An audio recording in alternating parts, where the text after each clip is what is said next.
ಶಾಸಕ ಮುನಿರತ್ನ ಅವರ ಮೇಲೆ ಮೊಟ್ಟೆಯನ್ನ ಎಸೆಯಲಾಗಿದ್ದು ದಾಳಿ ನಡೆಸಲಾಗಿದೆ. ಸ್ಥಳದಲ್ಲಿ ಅವರು ಪ್ರತಿಭಟನೆ ಕುಳಿತುಕೊಂಡ್ರು. ನಂತರ ಆಸಿಡ್ ದಾಳಿಯನ್ನ ಮಾಡಲು ಯತ್ನವನ್ನ ನಡೆಸಲಾಗಿದೆ ಎನ್ನುವಂತಹ ಆರೋಪವನ್ನ ಮಾಡಿದ್ರು. ಅಷ್ಟು ಸಾಲದು ಅಂತ ಇದರ ಹಿಂದೆ ಡಿಕೆ ಶಿವಕುಮಾರ್, ಡಿಕೆ ಸುರೇಶ್ ಅವರ ಪಾತ್ರ ಇದೆ ಅನ್ನುವಂತಹ ಆರೋಪ ಸಹ ಮಾಡಿದ್ದಾರೆ. ಮೊಟ್ಟೆಗೆ ಆಸಿಡ್ ಹಾಕಿ ದಾಳಿ ಮಾಡಿ ನನ್ನನ್ನು ಕೊಲ್ಲುವಂತಹ ಸಂಚು ನಡೆದಿದೆ ಅನ್ನೋದು ಅವರ ಆರೋಪ.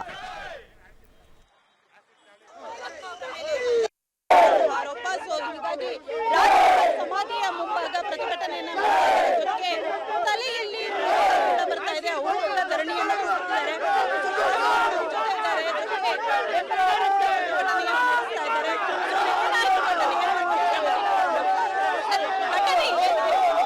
ಇವತ್ತು ವಾಜಪೇಯಿ ಅವರ 100ನೇ ಹುಟ್ಟುಹಬ್ಬದ ಪ್ರಯುಕ್ತ ನಮ್ಮ ಕ್ಷೇತ್ರದಲ್ಲಿ ಅವರ ಹುಟ್ಟುಹಬ್ಬದ ಕಾರ್ಯಕ್ರಮನ ಏರ್ಪಡಿಸಿದ್ವಿ. ಅಲ್ಲಿ ಡಿಕೆ ಸುರೇಶು, ಡಿಕೆ ಶಿವಕುಮಾರು ಮತ್ತು ಇಲ್ಲಿ ಸೋತಂತ ಕುಸುಮ, ಅವ್ರ ತಂದೆ ಹನುಮಂತರಾಯಪ್ಪ ಎಲ್ಲರೂ ಸೇರಿ ಒಂದು 100 ಜನ ಸೇರಿಕೊಂಡು ಮುನಿರತ್ನ ಬಂದಾಗ ಗುಂಪಿನಲ್ಲಿ ಕೊಲೆ ಮಾಡಿ ಇಲ್ಲಿ ಚುನಾವಣೆ ಮಾಡಬೇಕು, ಡಿ ಕೆ ಸುರೇಶ್ನ ಸೋಲಿಸಿದ್ದಾನೆ, ಕುಸುಮನ್ನ 2 ಸಾರಿ ಸೋಲಿಸಿದ್ದಾನೆ, ಇವನು ಜೀವಂತವಾಗಿರಬಾರ್ದು ಅಂತೇಳಿ ಕೊಲೆ ಮಾಡೋಂಥ ಪ್ರಯತ್ನಗಳು ಸುಮಾರು ನಡೀತಾನೆ ಇದೆ. ಇವತ್ತು ಅದರಲ್ಲಿ ಆಸಿಡ್ ದಾಳಿ ಮಾಡಬೇಕು ಅಂತ ಮಾಡಿದ್ದಾರೆ.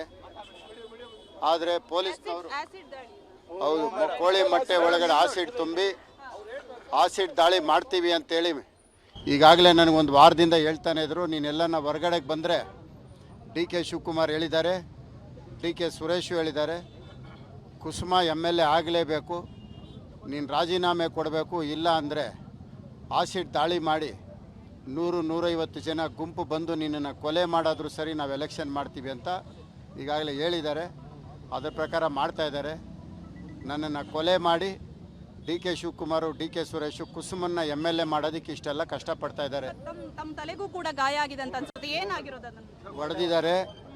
ಇಲ್ಲಿ ನನ್ನ ಪಕ್ಕದಲ್ಲಿ ಇದ್ದಿದ್ದು ಇವ್ರಿಗೂ ಸಹ ಹೊಡೆದ್ರು. ಕಲ್ಲುಗಳು ನನಗೆ ಇವನು ನನ್ನ ಪಕ್ಕದಲ್ಲಿದ್ದ, ಇವನಿಗೆ ಕಲ್ಲು ಬಿತ್ತು. ನನಗೆ ಆಸಿಡ್ ದಾಳಿ ಉರಿತಾ ಇದೆ. ಈಗಾಗಲೇ 10 ದಿವಸದಿಂದ ಹೇಳ್ತಾ ಇದ್ರು, ರಾಜೀನಾಮೆ ಕೊಡು, ಕುಸುಮ MLA ಆಗಲೇಬೇಕು. ಫೋನ್ ಮೂಲಕ ಬರ್ತಾ ಇದ್ವಾ ಬೆದರಿಕೆ ಕರೆ ಅಥವಾ ಯಾವ ರೀತಿ? ಬಂದು ಹೇಳ್ಬಿಟ್ಟೆ ಹೋಗ್ತಾ ಇದ್ರು, ಫುಲ್ ಫೇಸ್ ಹೆಲ್ಮೆಟ್ ಹಾಕ್ಕೊಳ್ಳೋದು, ರಾಜೀನಾಮೆ ಕೊಡು ಇಲ್ಲ ಆಸಿಡ್ ಹೊಡಿತೀವಿ. ಸರ್, ಇವತ್ತು ಹಲ್ಲೆ ಮಾಡಿದವರು ಎಷ್ಟು ಜನ ಇದ್ರು, ಯಾವ ರೀತಿ ಆಯ್ತು? ಆಮೇಲೆ ನೀವು ಅಲ್ಲಿ ಕಾರ್ಯಕ್ರಮದಲ್ಲೇ ಇದ್ರಾ ಏನು? ಕಾರ್ಯಕ್ರಮ ಮುಗಿಸಿ ನಾನು ಹೊರಗಡೆ ಬಂದೆ. ಹೊರಗಡೆ ಬರೋವಾಗ ಹಿಂಗಾಗಿರೋವಂಥದ್ದು. ಪೊಲೀಸ್ನವರು ಸಂಪೂರ್ಣವಾಗಿ ನನ್ನನ್ನು ರಕ್ಷಣೆ ಮಾಡ್ಕೊಂಡಿದ್ದಕ್ಕೆ ಇವತ್ತು ಕೊಲೆ ಆಗೋದು ತಪ್ಪೋಗಿದೆ. ನಾನು ಬರ್ತೀನಂತ ಪೊಲೀಸ್ನವ್ರಿಗೆ ಮೊದಲೇ ಗೊತ್ತಿದೆ.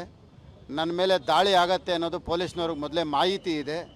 ಹಾಗಾಗಿ ಸುಮಾರು ಇವತ್ತು ಒಂದು 100 ಜನಕ್ಕಿಂತ ಹೆಚ್ಚಿಗೆ ಪೊಲೀಸವರು ಇಲ್ಲಿ ಇದ್ದರು. ಯಾಕಂದರೆ ಒಬ್ಬ MLA ಬರ್ತಾನೆ ಅಂದರೆ ಒಬ್ಬರು ಇಬ್ಬರು MLA ಪೊಲೀಸ್ನವ್ರು ಇರ್ತಾರೆ. ನನ್ನನ್ನು ಕೊಲೆ ಮಾಡೋದು ಅವ್ರಿಗೆ ಮೊದಲೇ ಮಾಹಿತಿ ಇದೆ. ಈಗ ದಾಳಿ ಮಾಡಿದವರು ತಮಗೆ ಈ ಕ್ಷೇತ್ರದವರೇ ಆಗಿರೋದ್ರಿಂದ ಅವ್ರೇನಾದರೂ ಚಿರಪರಿಚಿತರ ಅಥವಾ ಅಪರಿಚಿತರ? ಎಲ್ಲ ಈಗ ಸಿಕ್ಕಿದ್ದಾರೆ. ಇಲ್ಲಿ ನಡೀತಾ ಇರೋದೆಲ್ಲ ಸಂಪೂರ್ಣವಾಗಿ ಕೊಲೆ ಮಾಡಿ ಜೈಲಲ್ಲಿದ್ದಿಂದ ಬಂದಿರೋಂಥವ್ರು. ಅವ್ರನ್ನೆಲ್ಲ ಹಿಡ್ಕೊಂಡು ಉದ್ದೇಶ ಒಂದೇ, ಕುಸುಮನ MLA ಮಾಡಬೇಕು ಅನ್ನೋದು ಒಂದೇ ಗುರಿನಲ್ಲಿ ಡಿ ಕೆ ಸುರೇಶು ಮತ್ತು ಡಿ ಕೆ ಶಿವಕುಮಾರ್ ಅವ್ರ ತಂದೆ ಮಾಡ್ತಾ ಇರೋಂಥ ಕೆಲಸ ಇದೆ. ಈಗ ತಾವು ಚಿಕಿತ್ಸೆಯನ್ನು ಕೂಡ ಪಡ್ಕೊಳ್ಳದೆ ಇಲ್ಲಿ ಪ್ರತಿಭಟನೆಯನ್ನು ಮಾಡ್ತಾ ಇದ್ದೀವಿ.